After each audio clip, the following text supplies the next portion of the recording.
Good evening and welcome along to another episode of the Blues Brothers podcast, the alternative Rangers podcast. Franklin D. Roosevelt once said, the only thing we have to fear is fear itself. And if you're a Tim, the only thing you've got to fear right now is the correct use of VAR. Yes, as Celtic see red for the first time in 80-odd matches, Rangers made them pay the penalty in the title race as Captain Tav made it 100 not out in the pursuit of the Jambos. 2 games lie ahead this week, but Thursday in Porto provides the same level of Portuguese inconvenience as it did to Kate and Jerry McCann watching their Waynes on holiday. Sunday Easter Road is the only game that matters this week. Let's hope the sunshine on Leith is well and truly eclipsed by Danny Rowell's big blue moon. Joining me to discuss all that and more is my very good friend, Mr. Ross Clark, and alongside him tonight is JD, mate. JD, welcome back. Hello. I wasn't expecting that, I must admit, but let's move on. And it's good to be back, by the way, and buzzing. And Ross, mate, as always, good to see you, mate. How are you? Mate, good to have my crony back, man. Good to have big, stupid heat. No, mate, buzzing to have JD back on it. How are you, Davie? Mate, to the point, how are you? I'm doing all right, mate. I'm battling away, mate. I would probably say that the results that went in our favour yesterday has probably helped proceedings, and I suppose that's a good place to start. JD, if you don't mind, I'll come to you first, mate, since it's been a long time since we've heard your opinion, and I'm sure there's plenty of folk in the podcast world there that are looking forward to hearing from you. So how do you see where we are now in terms of the contrast that's came for Russell Martin and then Danny Rowell picking it up, mate? I know results have went for us, especially the last eight wins in a row is good for anybody, but is it fair to say there's still pieces missing for the jigsaw?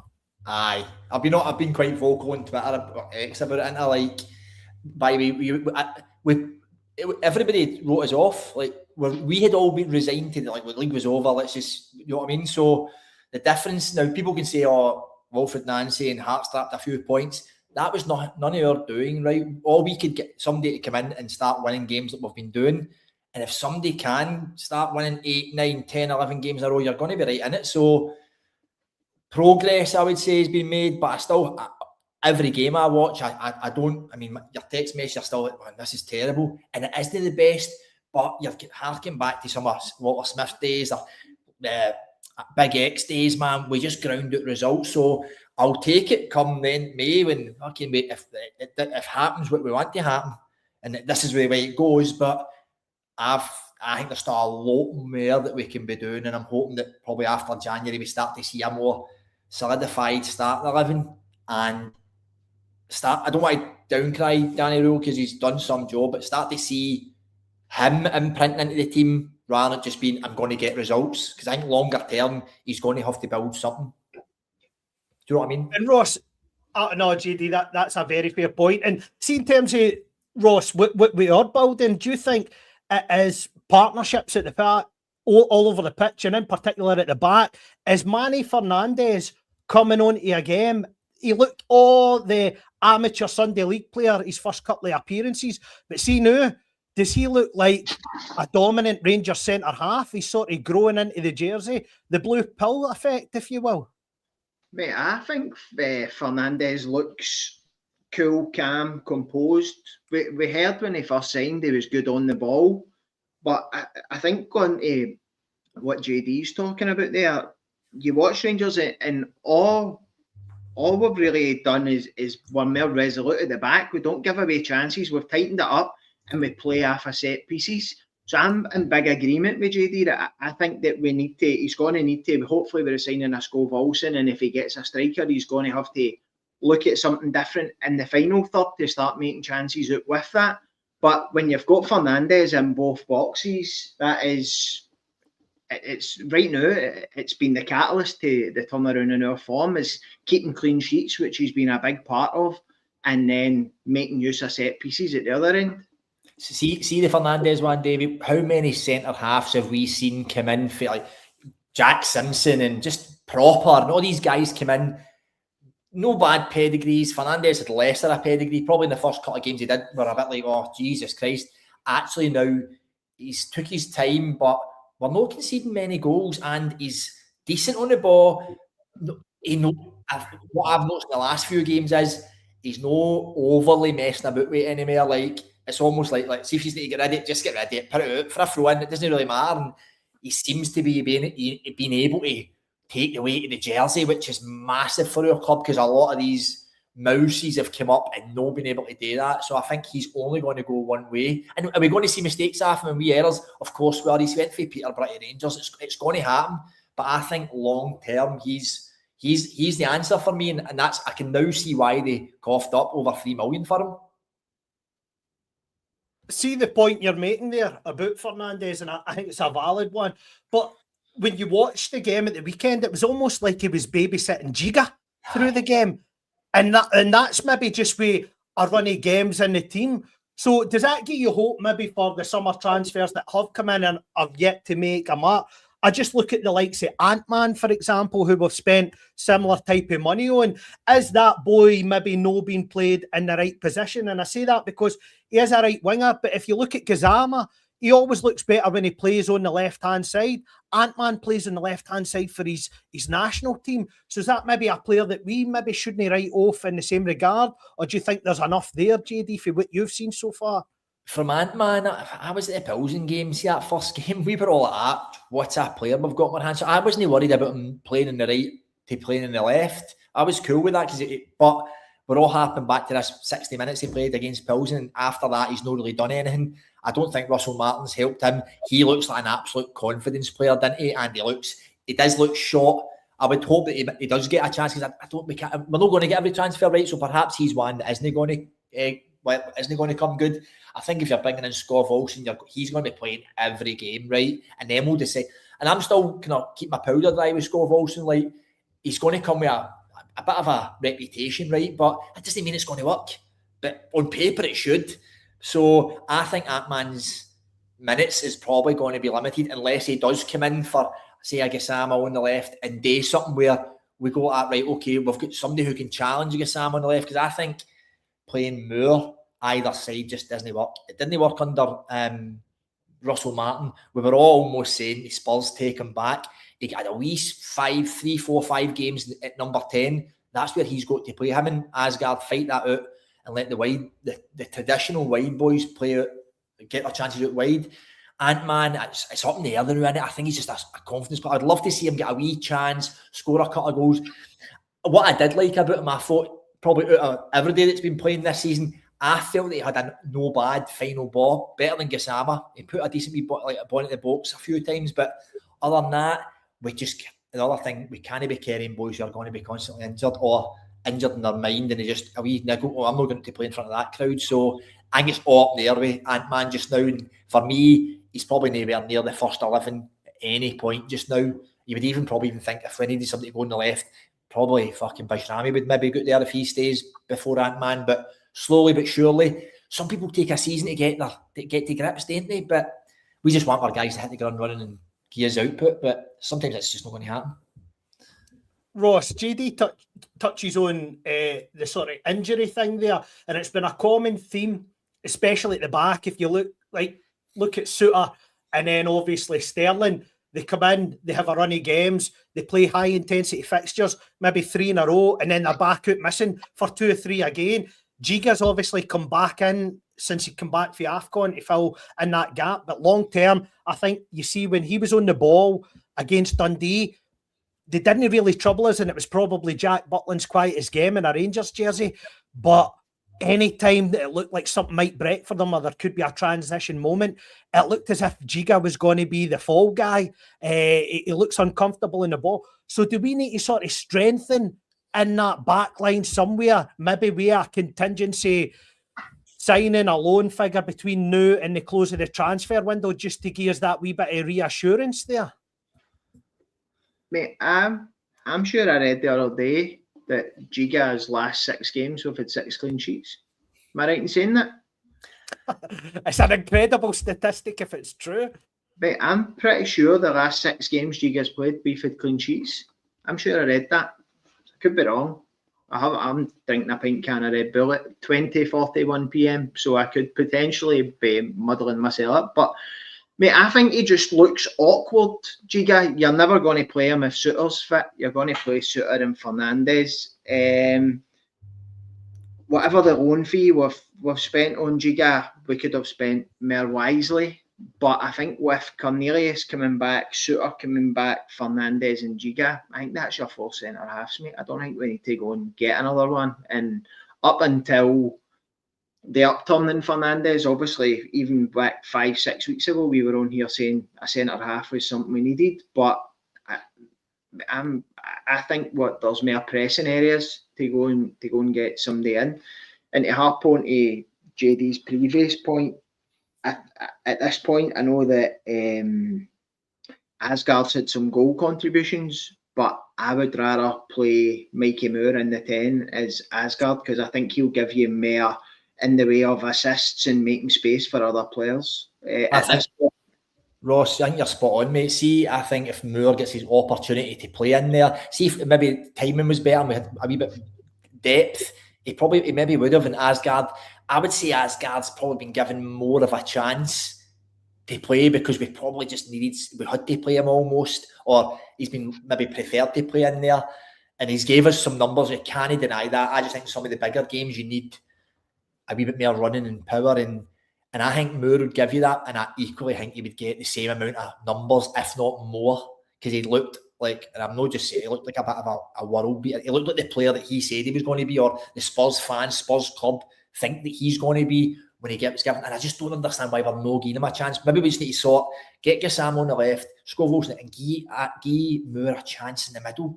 I think he could run riot, but to go back to Giga, I do think Giga's a bit of a bombshell, like folk are saying, but we have been keeping clean sheets. I actually thought he was all right against Dundee, by the way. I didn't think... Yeah. I know what you're saying, Davie. He has got those moments in him, but I was a bit to my brother. Like, I think he's played... I thought Giga played all right, but see if we did have an opportunity to bring in another one at the back. Now, we've got other players. We need more creative players for me. We need to make somebody who can get us balls in the box. We don't create enough, right? But if we could, I maybe would go down for it. I'd be down for it because I don't trust Suter. And by the way, Cornelius has only had one injury, right? But I don't know if I trust him to be more to be resolute. Like Tav goes and gets all these games. Touch wood, Fernandes has been able to come in and just play. So I wouldn't say not to it, to be honest. But we're being off like today, I think, can't we? No, absolutely. But I think, see, on the Cornelius point as well, I thought he looked more comfortable at left back than he did at centre half. I thought he looked, a bit cumbersome when he moved in. And then I think it was at Falkirk, Russell Martin switched him to left back and he sort of changed the game and got us back in it that day. So I remain yet to be convinced about him in a Rangers jersey. But if we move on and we touch about the sort of missing parts of the jigsaw that we have been talking about, in terms of that key position then, Ross, do you think it's a striker and a number 9? I know we've been linked with it Ryan Nadiri for Hansa Rostock, German 3rd division player. Don't really know much about him. I know that Derek Ray, the commentator that used to do, what was it, BT Sport or something up here, and something like that he done before he moved on to do FIFA and the Bundesliga games. He said that he all looks promising, and big clubs domestically and abroad are looking at him. I've seen his wee YouTube highlight reel, as I'm sure everybody does, mate. Do you think he fits the profile of what's missing? It looks like another big target, man. He looks like your Chermiti type, but with a bit more goal scoring prowess. But what I would say is, in this Rangers team, they knew you could have Erling Haaland up front, and he's not going to score 20 goals in a half season at Rangers because we don't create the chances.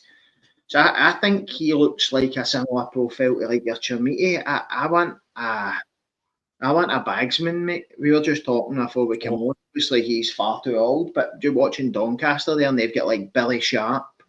Let's see, somebody like that, somebody who's maybe a bit older. No saying Billy Sharp, by the way, before everybody comes for me, but see somebody that's just going to put the ball in the net, one chance, one goal. I think that's the type of player. Some might call it a Lawrence Shanklin, some might call it a Jermaine Defoe. One of the type of signings that can make the difference and put the ball in the net, Davie. I think also, you see at the weekend how much you miss Chermiti when he's not about for his hold-up play and stuff like that. So is it, if you want Chermiti to do the holding and the pressing, you really need to go two up top if you're looking for somebody to be hanging about to bag 15, 20 goals a season, because you're asking your striker, in my opinion, to do too much. That's my worry with Chermiti, is that he's good. He is decent. I'm not going to say good, but he's decent at that. For me, I don't want my striker doing that. Like, he needs to hold it up, but Chermiti's problem for me is that he's in the wrong positions every time. And see his runs, he makes the wrong runs, or he checks a run when he shouldn't check a run. I don't think he's got that killer instinct to be your striker. So for me, I want the two wide men to get the ball in the box, and I just want boys to be flashing at that front post, tap ins, flick out, you know what I mean? And I thought that highlight reel for that boy, the series, looked very good. Some of his finishes were top, but everybody's highlight reel looks brilliant.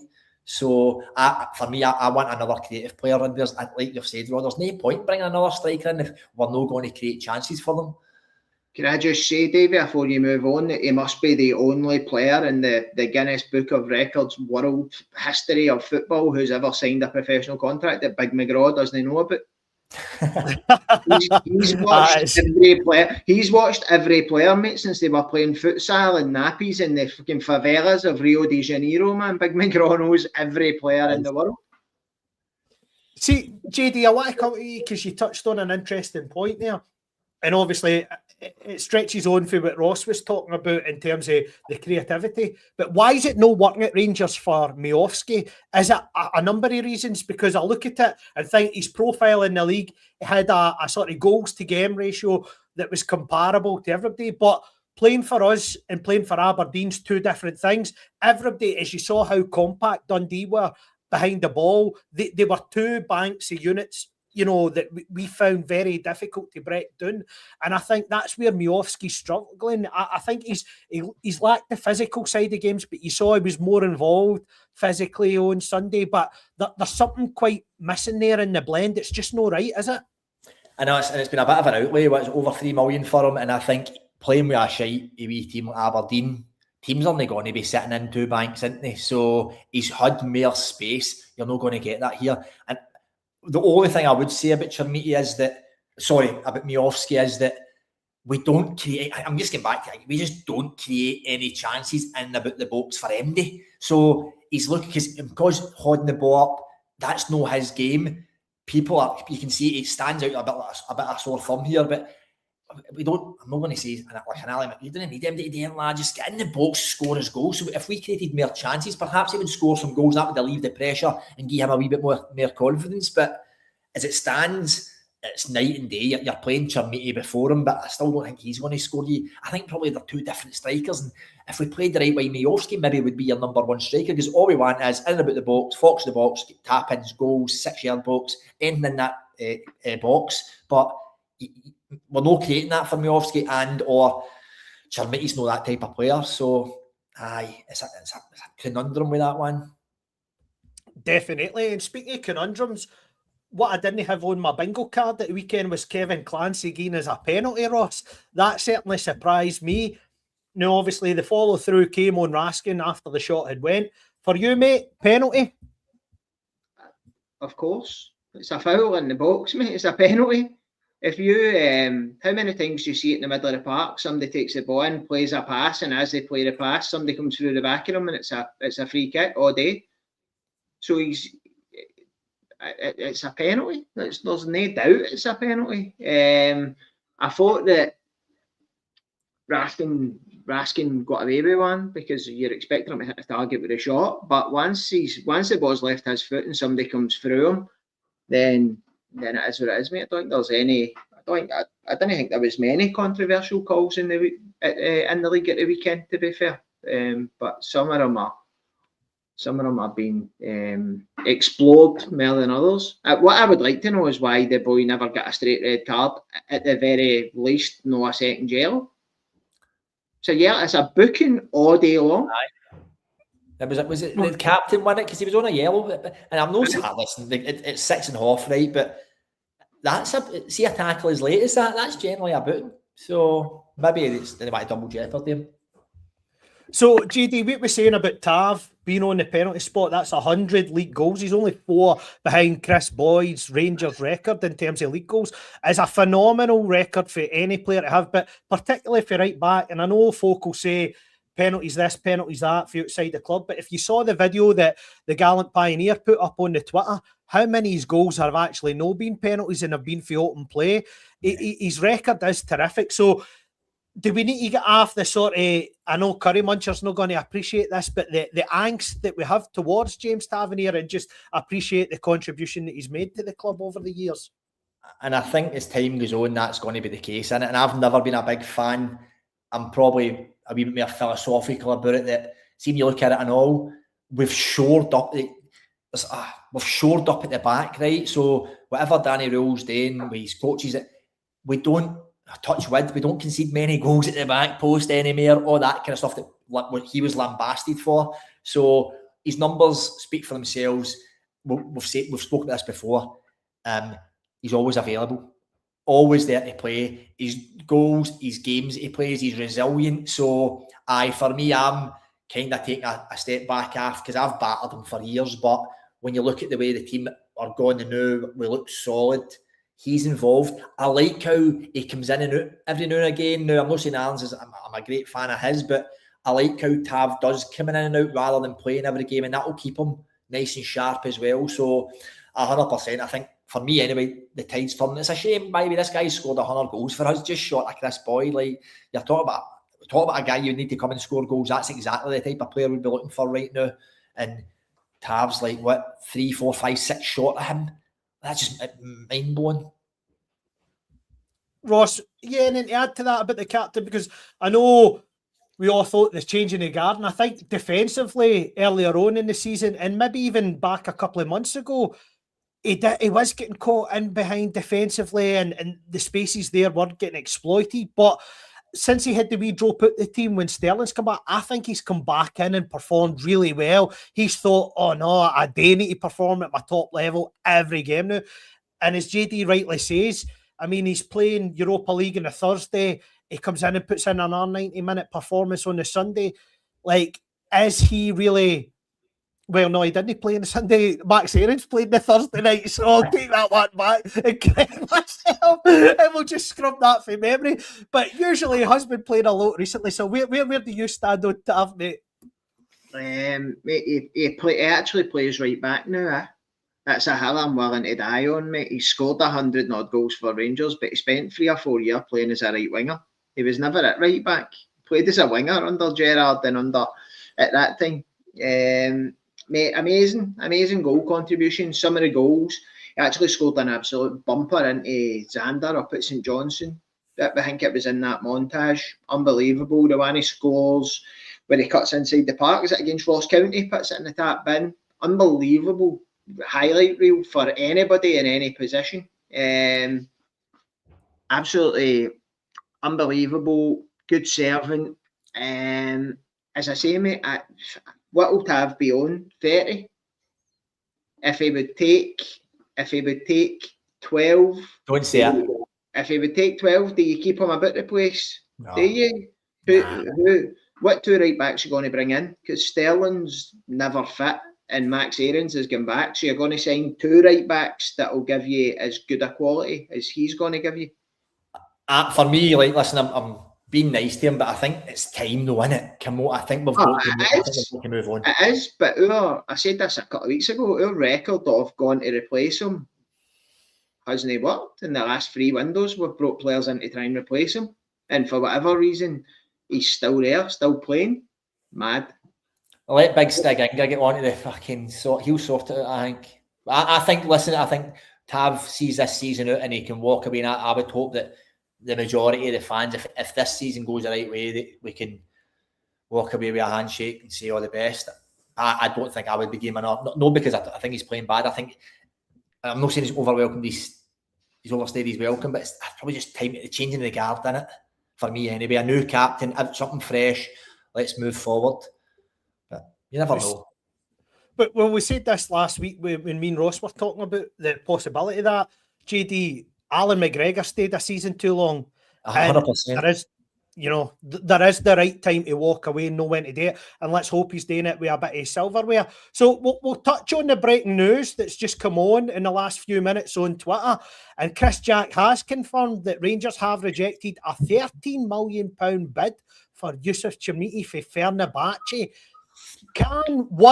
Can we afford to reject that, Ross? Well, we obviously can because we have.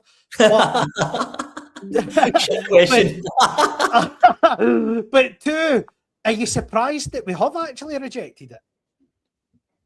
No. Mate, we've just spoke about it. We've not got anybody else that can fulfil that role, do you? If he's not playing, the ball's just coming right back down your throat every time it goes up. Nobody to hold it up.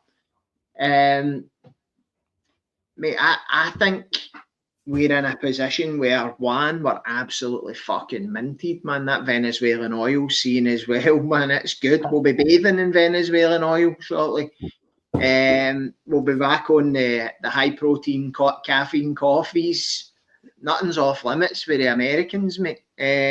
25 million in a day, and that's all right, mate. We're fucking loaded.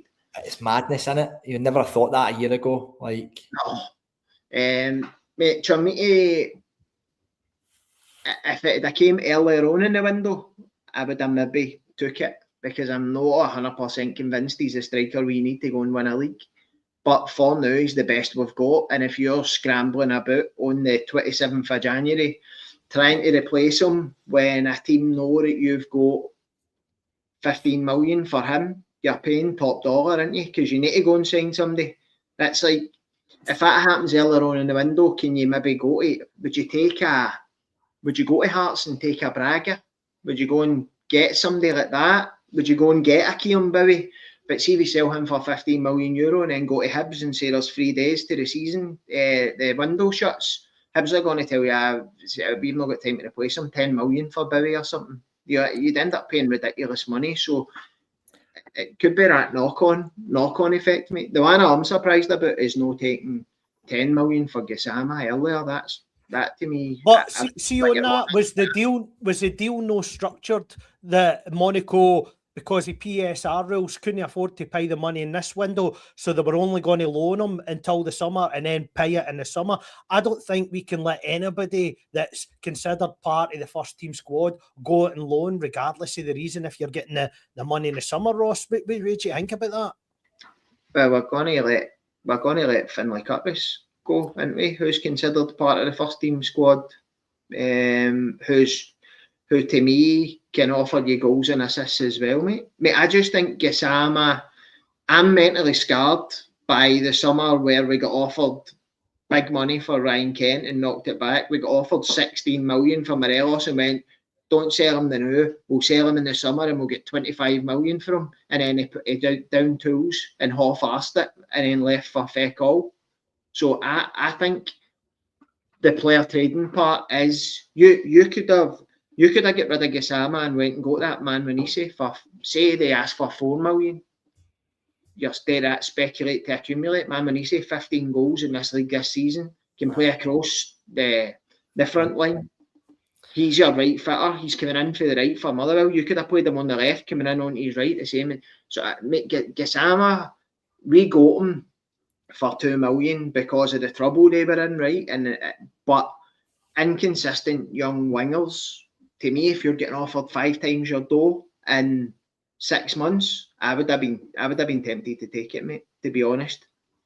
I think it's just all too late. I think it's the timing of it all. I think that's probably that's the problem. And like you said, it's kind of like what the Celtic are left with. Like, they're scrambling now, and clubs are just going to be like adding 1 million, 2 million, 3 million to their asking prices.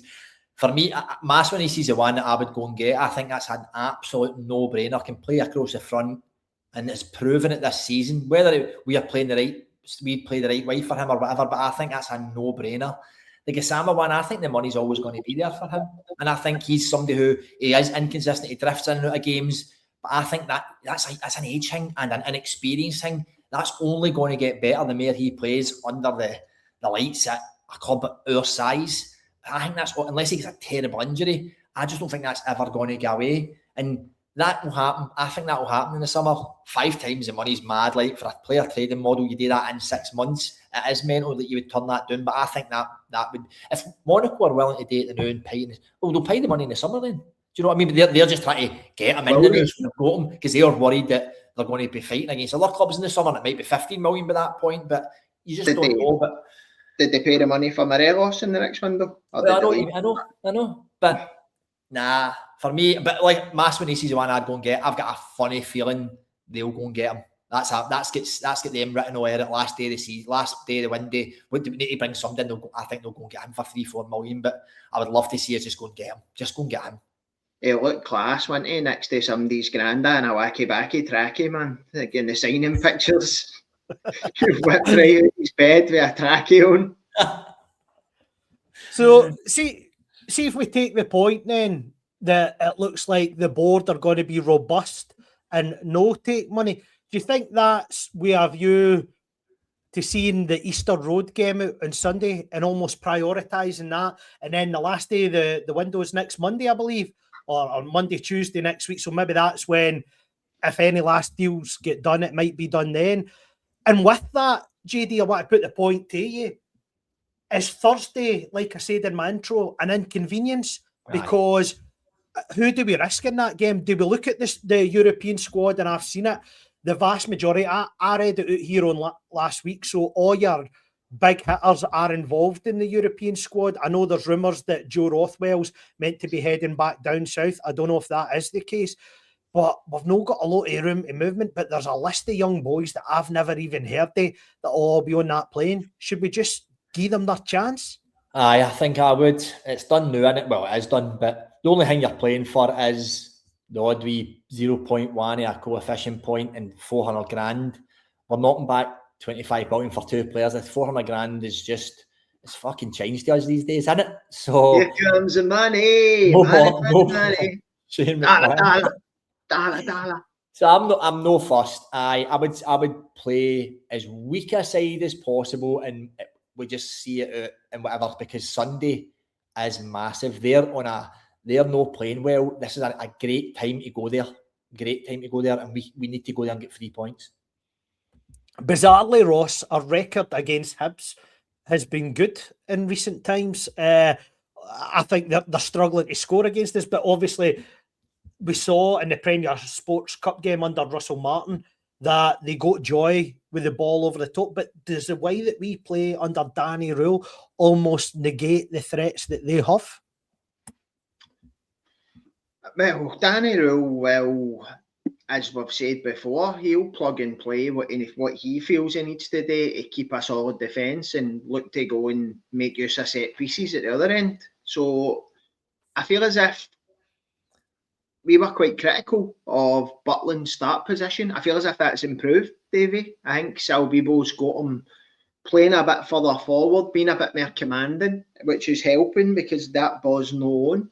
You know what you're going to get for Hibs, mate. They're going to hoof it long. Bowie's going to flick it on, and in the last 20 minutes, they'll bring Boyle on to try and run in behind you. That's all I've got, and it's no worked. I don't think they've scored against us this season, have they? And we've been absolutely honking. We've been honking for most of the season. But again, it's every single game we play from now to the end of the season is just gargantuan, mate. Aye. Every game's massive. Sunday away at Easter Road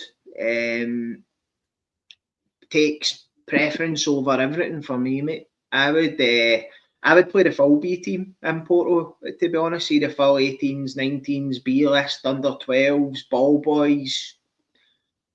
Joe Rothwell. Seemingly he's away, yeah. By the way, I noticed Geordie boy in the chat there, Greatest Showman, saying Perot might still happen. He's got contacts in Leeds. He's in the knowledge down there. He's got knowledge. If that was going to happen, Chermiti would have been sold today. But it might still happen. Could still happen. Do you not think he comes in to be the third and Danilo goes? Perhaps. Oh, if the big German boys club are not willing to sell him, is that perhaps your You're bringing in fullback. Piro. You're bringing in Piro. He is your number 9. He's your number. I mean, if you bring him in, right, you've got a number. You've not even got a second striker. You've got a third and fourth choice striker, and your second striker's Piro, right? Because he's coming in. And that, for me, if you bring in Piro, and if it's a deal, right, I think that ends. What's the point in Chermiti being there? Because it's pointless. Because if Piro is fit, he'd play every game. It's a different level. Twists and turns in the box quite a lot. Him, he's good. They call him the pirouette. Oh no! See when he said gargantuan, I know. I says he's been watching that Susie Dent on Dictionary Corner, man. I wasn't expecting that one, and he's. Mate, listen. Let me tell you. See this. This is petrol for the mind, mate. It reaches into the depths of my brain and just pulls big words to the front. I've been watching too many eloquent podders, mate. That's what it is. Starting to rub off on me.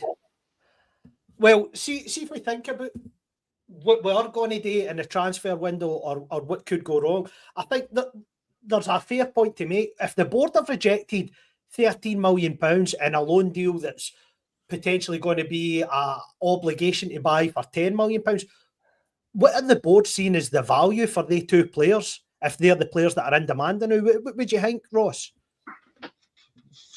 For they two? Aye. Mate, right now, I don't know, mate, because I would have bit your horn off for I guess I'm a money to guarantee that in the summer. I'd have bit your horn off for 10 million, mate, to be honest, in a sell on. Chermiti is a weird one, mate, isn't he? Because he's came for such a big amount, and if you've got interest, you're doubling your money on a guy that scored 4 goals in the first half of a season, man. It's mate, listen, don't come out here and start disrespecting my boy, mate. Don't do that. He's hopeless, mate. Let's just be straight, right? He scored 4 goals. Listen, it's not for me. He's not for me. I wouldn't say he's hopeless, right? See if he hadn't scored 2 goals against Celtic, nobody would be backing him. Nobody would be backing him. Oh, hold on a minute. You've not been watching the podcast, bro. You've been backing him? I've been all over him, mate, since the first minute I seen him. Nah. No for me. But listen, I happily be my mind to be changed on that one. I just want I want goals after. I grew up with Alan McCoist and Mark Haley. I need goals, man. I don't want your flicks and your falling down and rolling about and looking at the ref and looking at the crowd and fixing your socks. Get up and score goals. I'll tell you what needs to be said. No fixing your socks, mate. Wearing tights playing a game is unacceptable. That's unstruffing. That's got to stop. See if you're lining up and the player you're playing against has got tights on, I'm going like that to myself, oh, he's not up for it. Who does that then, Chermiti? Well, there you go. Gassama, Chermiti. The two of them, mate, get somebody stick a pair of tights on Rabbi Matondo. Oh, fuck. But see, it's interesting because there's a rumour that he's going to go back down south and join Philip Clement. But what was telling, obviously, was the second goal on Sunday. Danilo scored, JD, and you could tell by his reaction. I tweeted it right away, almost instantly, that I thought it had all the signs of a player on look. Obviously, it breaks over that it looks as if Paphos are interested for about £2 million. Is that the right value for the boy? And I know we pay £6 million for him, but with his bad injury and the fact that he's just never regained any sort of consistent form, should we just do that deal at that price? Fuck, £2 million for him. I couldn't believe it when I seen it. I thought we would end up just paying him up or doing one of those loan deals with a unconfirmed fee at the end of the season. We just goes out the back door for $100,000 or something. So I would bite their horns off for $2 million. That's a decent move for him, by the way. Like, they've been in the Champions League and stuff like that. I think he'd be happy with that move. And I'll just go back there, just then fling another $2 million and tap at and get to Motherwell for Maswanisi. Ross, Danilo, how would you sum up his Rangers career, mate? Underwhelming and unlucky, mate. I think Big Gordy absolutely done him, didn't he, up at St Johnstone when he scored that goal and he absolutely caved his face in. And then he wasn't back for long and done his leg, mate. I said to you before, it reminds me of the whole, with obviously nowhere near as good a player, but the Michael Moles thing. See, if you're a striker who relies on twisting and turning and you get an ACL, then he's lost a yard of pace and he's also lost it up there because if there's a 70-30 in his favour, he's still not going in for it. which is sad, mate, to be honest, because I remember talking on podcasts when we were linked to him and signed him, and some of the goals he scored in Holland, you were like, we've got ourselves a cracker here. But it's just no happened, mate. And I don't think he's one of the ones like a Rabbi Matondo where you would say he's quite happy sitting there taking his wages. He's fought back. He's got himself fit again, and he's just no the player he was before it. I don't think he's one of the ones who's quite happy just sitting taking his 20 grand a week and doesn't really bother if he's fit or no. Which I sometimes get the feeling that Matondo's kind of there like a wee, he's like Broxy Bears boy, isn't he? He's just like a mascot, just goes about the changing room making jokes and all that. I think that's what he's there for. It surprise me if he's a part-time magician, doing card tricks for the boys or something. I'm not sure. But he makes himself disappear in the transfer window up here anyway, that's for sure. Somebody says was it Chris Bett on Twitter was saying that he's got an niggle eyes, makes him get rid of a ball again. There's another big word for you. Can I just have one word on Danilo? Shite. End of. We move on. Never been good enough. Never was good enough. He got a couple of bad injuries.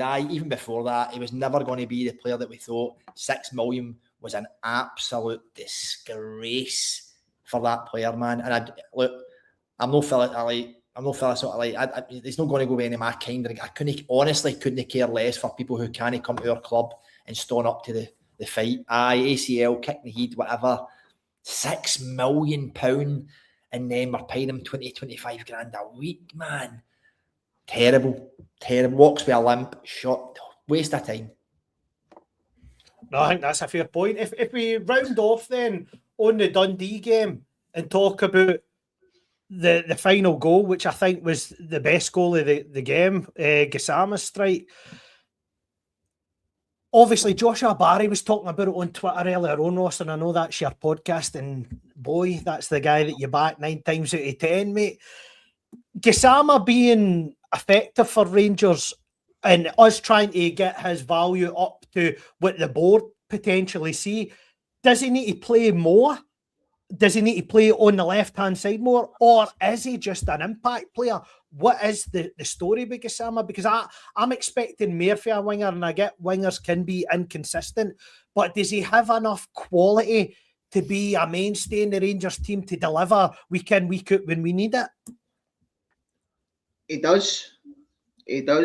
I think for me going forward, yeah, he's on the left, cutting in on the right. Scott Wilson's on the right, cutting in on his left, and you've got Mikey Moore in the middle of the two of them. For me, that's your ideal free in behind a striker.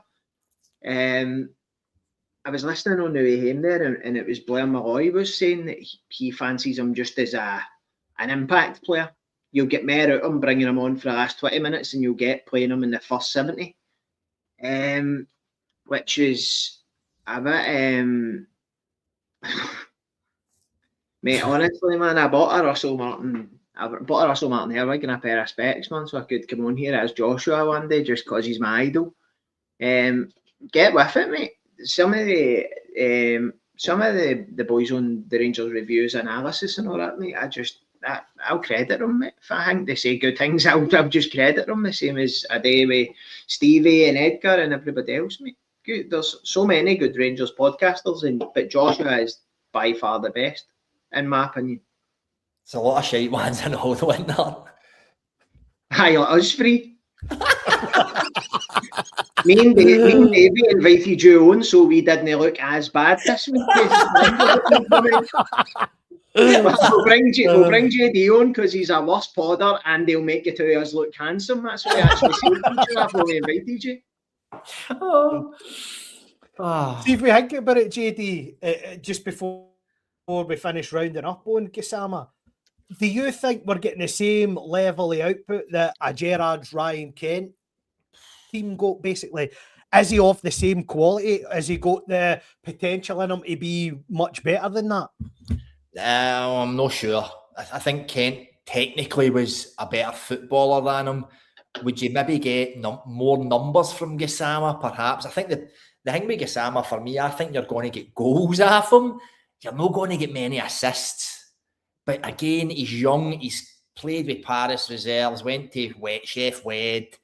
Now he's found himself at a club like Rangers. So I think this season was always going to be a transitional season for him in his career to then get up to speed. Perhaps next season. Now, we might never see a next season with us. The only thing that really baffles me about it is he's the only player, in my opinion, out with Sunday, right, and wee bits and bobs, that's regressed since Russell Martin left. Like, I thought he was a far better player under Russell Martin.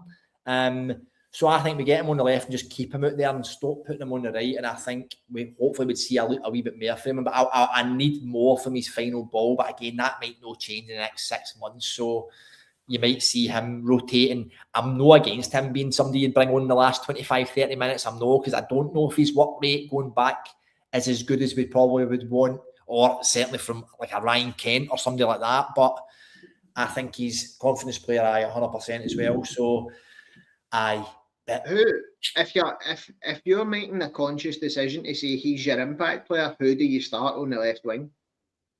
I know.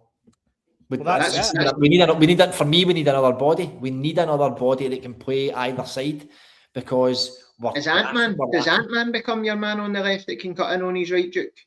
Yeah, that's what Davie said earlier. You've just copied what he said, but aye. We said aye a minute ago, saying aye. Copy and paste. Honestly, man. It'll be the first and only time Eddie's copied in and I've said, that's for sure. But see if we switch it, I want to go a wee bit controversial here and get a wee bit... Else is new? Well, there you go. There was a lot of talk about this on social media, and I don't know if you've picked up on it, and folk are talking about the atmosphere at Ibrox, and a lot of folk that have said after the fan advisory minutes and stuff like that, jump on the bandwagon. It's Simply the Best served its day as the team's official song and players coming out. Ross, I'll open the floor to you first, mate. Why? JD looked as if he had a lot to say. Mate, Simply the Best not been the same since they only played the chorus for me, and you're going back 15 years, aren't you? Aye. Once we got overtaken on trophies as well, it became a bit of a laughing stock. Once the other side of the city starts singing it at you, knowing that they've won more trophies than you, it loses a bit of its shine. Mate, I think I always say, see the players on the park. See when Rangers sing Ibroxonia, that you actually see it physically lifts the players and the support, because everybody wants to join in, and when it comes to that Super, he scores again, and then everybody's whoa. I would be looking at something like that potentially. Something that gets the crowd going. I know you don't want to compare and contrast with Across the Road, but the song they sing at the start, fair play, they stole it for Liverpool and that. But when they sing that, mate, it's 60,000 people all singing it, and it's like it's like a battle cry, innit? It gets everybody up off their seat, and I think they're I think see to Curry's point. No, sorry to jump in on you there, Ross, but see on Curry's point, can we not be clever here? And if it was a song like that, can you not just change the words and put it up on the screen and adapt it? Or do we just need to move on? Is that a bygone era that this? Can you imagine them playing that and saying to everybody, like, these are the words you're going to sing? Like, that's never going to happen, is it? Aye. But JD, what's your thoughts on Simply the Best? picture the thing like a karaoke on the big screen. We're up to our knees in steak and cheese. It's just not going to work, is it? No. I think it will always hold a special place. We ever do that, Simply the Best. It probably is our song. I don't like it, cut out version to try and appease the PC brigade. So I think it probably has served its time. What you replace it with? See, to be honest, I don't think that starting is a big thing for our club, really, anyway. So, and probably since maybe 15, 20 years ago when that all got changed. So I think you could probably change. The purists wouldn't, right? But I think you could probably change that song the next time we play. And I don't think 25% of the place would really be, 75% of the place wouldn't even be bothered, wouldn't even recognise it, realise it. That's it. So see this. Aye, on you go, Ross. See that, David? I actually think now we've got so many good songs, Rangers club songs, mate. Hustara. Say hustara. I actually think that was some tape, Davie, wasn't it? That was a tape, man. I actually I think loved it, mate. I just lost my beer there right enough, but well played, mate. Well played. I think you've got so many songs about the club, mate, that don't have to involve add-ons and don't have to involve singing and stuff that's going to get you into trouble, mate. That I wish we'd sing more Rangers songs.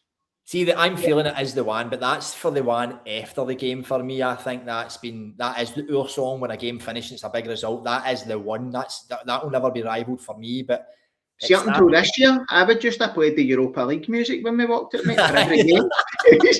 Up until this year, up until Russell Martin gets horns on it, I'd just have played that every game.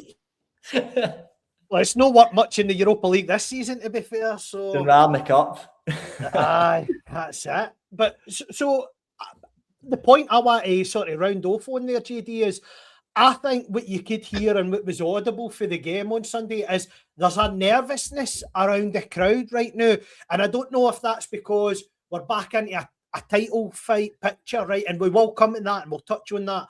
But just in terms of the crowd now, is part of that because the nucleus of the crowd right now is made up of an age group that's not really seen as win things and be here before. So does that add to the nervousness that's in the stands at the minute? I think it's an assumption to think that it's no, because I would probably say most of the crowd, like there is going to be a good percentage, right? But I still think there's a hardcore majority. I'm saying majority of that, 55,000. It's maybe more that what you said, like there's a feeling that we could get there, but there's also a feeling that we're doing it, but it doesn't look good and we're no blowing teams away. I think it's coming for that. I think we could just get a good couple of wins and go and take teams to clean on the first 20 minutes, have a game done by half time and have a bit of a party atmosphere second halves. That's what we probably need to get to. I think the fans are stuck with, we're 1-0 up, it's a bit dodgy, to being fucking let's have a party. Do you know what I mean? So I think it's probably to do with that. I don't know if it's to do with a younger group of fans who haven't seen us been in this position before, because there's the staunch brigade, the majority, I think, know what it means really, and that's maybe probably what it is. So Ross, on that, with the results at the weekend, where does that leave the title race? Are we right in it in terms of how you see it? Are we favourites even, or does being the underdog suit us? Because if you listen to the pundits in the Scottish media game, there's no too many talking up our chances, is there? No. Mate, I was just up in Cole's dad's there, and I was talking to him, and he was like, Rangers will be favourites, and I actually had a look on the betting site. Celtic are the favourites, Rangers are second, and Hearts third, which is bizarre when you consider the league standings as it is. I've been under the impression, and I said this to him, that Celtic for me are still the favourites because they've been there, done it, and went and won it before. And I was saying, of the 55 team, Tav's probably the only one that's still here. So we don't have a team of players that are used to going and winning. Hearts are not a team that's used to going the distance in a league title and going and winning. But Cole's dad actually said to me, that Celtic team are also not used to being in a title fight, because it's usually done by now, isn't it? They're usually 14, 15 points clear by this point. So have they got the bottle for it? Right now, based on the form since Danny Rule came in, we are a mile ahead on points gained since he came in. Don't get me wrong, obviously that included the Wilfred Nancy debacle across the city. But I probably do put us at favourites. I think we've strengthened. I think we've strengthened and we're ready to go again. But you've got that wee bit in the back of your mind that it's Rangers and this is what we do. We get close. We're good at chasing, but when we get the chance to actually go ahead and start setting the pace, that's when we seem to crumble. So you can only hope that under Danny Rule and with the calibre he's got, German national team, Bayern Munich, that winning mentality, he'll be able to get it over the line for us. I think the next 5-6 games up to the next Celtic game's massive. I think we've got a few tough ones in there. For me, Celtic will get 15 points out of 15. I think, Mark, this will be there. We've went on a run of 9 games, 5 clean sheets. I think this is going to be their 8-9 games run that they're going to go on. We need to continue to do that. We need to get into that next Old Firm game being, what are we, 2-3 points ahead of them, or 2 points ahead of them in it, get to that game in the same. That means we need to win the next 5 out of 5, and it's tough. I think we've got Hearts in there and all. You're away to hit. It's a tough one. But I think that's probably why they're favourites for me. They're probably on our next 5 games. Probably Borth Falkirk, perhaps. It's the only team that's going to give them a game, perhaps. But other than that, I think they're going to go in there.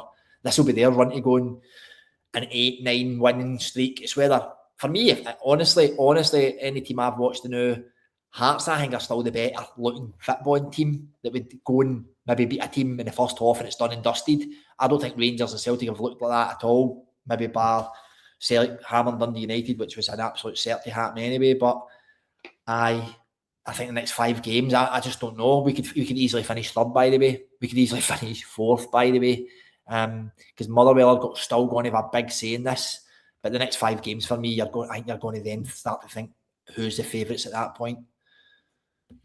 So obviously we can't afford any slip-ups, and I get with Hearts, if the game goes ahead, I'll play on the Saturday night at Tannadice, mate, and then we'll then play on the Sunday, and I think we play an hour before Celtic kick-off. So you know the result that you need to get regardless is win, you know, even before a ball is kicked, because we need to claw the gap to Hearts anyway. So in terms of that, you mentioned Motherwell, and I get that one of the 3 away games that we've got in the next 6, Hibs obviously on Sunday, but our next away game after that is Motherwell. Probably 2 of the toughest away games for us. But why is it that Motherwell are a teammate that's going to be hard to play against? Where they came from? Because last season they were much of a muchness, but this new manager has got them really hurting teams, and they have the attacking prowess to really have a go. And they play out for the back and they take chances. And they're managing to do that with diddies at the back like O'Donnell and McGinn. Mental. Aye. Sorry, was that for me? Aye, mate. Sorry. I think it's a freaky coach. I think they've just struck jackpot with the guy, because you hear a lot about him now. It's been well documented. Like, he's got 4 or 5 things that he knows is going to happen, and he's just going to say, do this, and it suits whatever that other team are doing. So probably for me, that's probably going to be one of their biggest games of the season, going away there. No many people are going and getting points there. So it's a massive, massive thing for us. And I just think they've unearthed an absolute freak. And he'll be away in the summer. He might go somewhere we don't want him to go, but I think that's all it is. He's got Diddy's playing amazingly, and they play out for the back and they take chances, but it's not just that. It's beating presses and going forward, and then having a guy like Maswanisi and Just and Elliot Watt. Like, it's just everything's just came to fruition for them. I honestly wouldn't put it against them going on another run and putting pressure on Rangers, Celtic, Hearts, honestly, because they look that good. That's a fair point.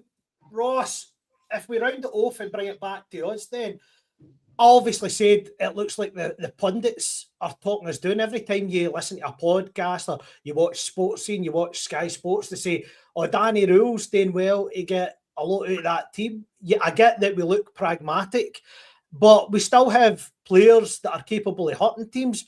We are very strong at set pieces, and you can only piss with the coke that you've got and beat the team that's in front of you. And is that what we're doing with Danny Reuell? And is that not an effective style of management? Does he deserve more credit than he's actually getting at the moment? And would it be a worry to you, regardless of transfer windows, that potentially teams come looking at the manager because of the impact that he's made at Rangers? Well, I said this last week, mate. If Danny Reuell, at the end of the season, a team comes in and wants to take him, it's because you've won the league. It's the same as Gerrard. Folk are not going to come in for your manager if you're not playing well. So, mate, Danny Reuell gets a load of the credit for me because he's made us hard to beat. you, I think, under Russell Martin, we were conceding 20, 25, 28 shots on goal every game. Jack Butland was single-handedly keeping you in games to get draws. Whereas this wee guy's came in, he looks as if he's got a bit about him. We've spoke about that before. He's tactical now, and he's an analytics, and the team that he's obviously got behind him doing all that sort of stuff must be absolute top, because he sets up well. What I would still like to see is us playing a bit better in first halves. I feel as if sometimes we waste a first half. A full 45 minutes goes by. You've seen it in the Old Firm game where we got away with it. Dundee as well. And at half time and changed it. The amount of times, I think Asgard's 3 or 4 times he's been took off at half time because it's not working. But I think now that he's had a full round of fixtures against all the teams, he'll learn for the mistakes. I think he's got enough about him to learn and put his hands up and say, aye, right, now I understand what Celtic are going to bring, now I understand what Motherwell are going to bring, now I understand what Dundee away is going to take, Livingston, Falkirk. So you hope he's learning his lessons. And for me, as you know yourself, I was all for giving Russell Martin more time up until the Hearts game. So this wee guys came in and took the bits, the chess pieces that Russell Martin, he was trying to play snakes and ladders with him. Do you know what I mean? And this wee guys just got them on the board and making decent wee strategical moves. So a lot of credit goes to him. And if he wins us the league this year by coming in and we're in 8th or 9th place, then I wouldn't begrudge him, because we've got him on a decent deal. So it would cost a lot of money for a club to come in and take him in the summer as well, by the way. Russell Martin was checking the chess pieces to see if they were ethically produced, you know. Plastics, single use, what kind of plastic, you know, that's what he was doing. JD, any thoughts on the manager to round it off? No, brilliant. Yeah, I'm just listening to Ross and he's speaking sense tonight, by the way. I don't know what's been going on with him. You better comment on how good his hair looks. Speaking sense, by the way, but I'm hoping that you're right. Like, he has not learned any, doesn't need to learn lessons, but is building up ways that he knows how these teams. He's going to get a bit blind. Motherwell, who are they? Now he knows how they're playing. I mean, you can watch Motherwell, know how they play. An efficient German man will know how to combat all these little things. So, for me, he's getting an A into. To get an A+, just need to start blowing teams away. What I like about it, and all, like you're saying, we're in terrible first halves, and then whatever he does at half time fixes it. We came out against Dundee second half, we're a bit more rapid. We need to start games like that, so he needs to fix that. Though, can he keep being terrible first halves for him to change it? He needs to drill that into the team at the start. But an A so far for me. I noticed that before the Old Firm game, I said this to Ross, that he said something in the pre-match presser to that game. He says, we need a strong referee.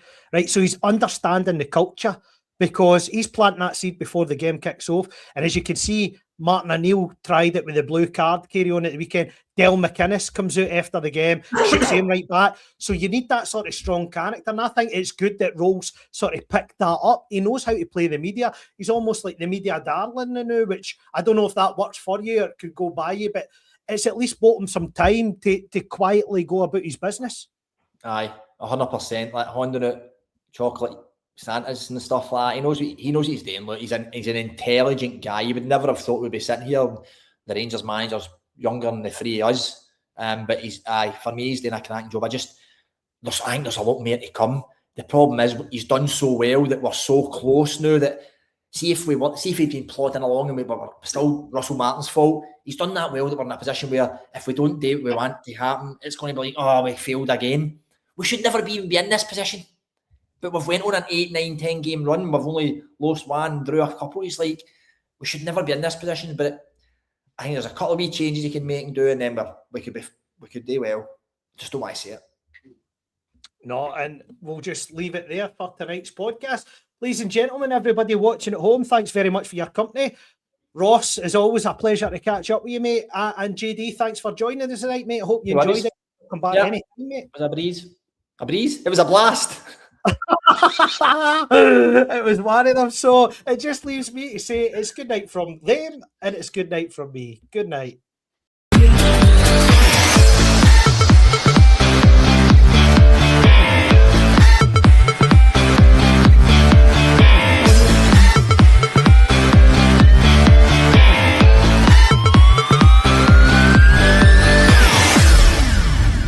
Audio Jungle.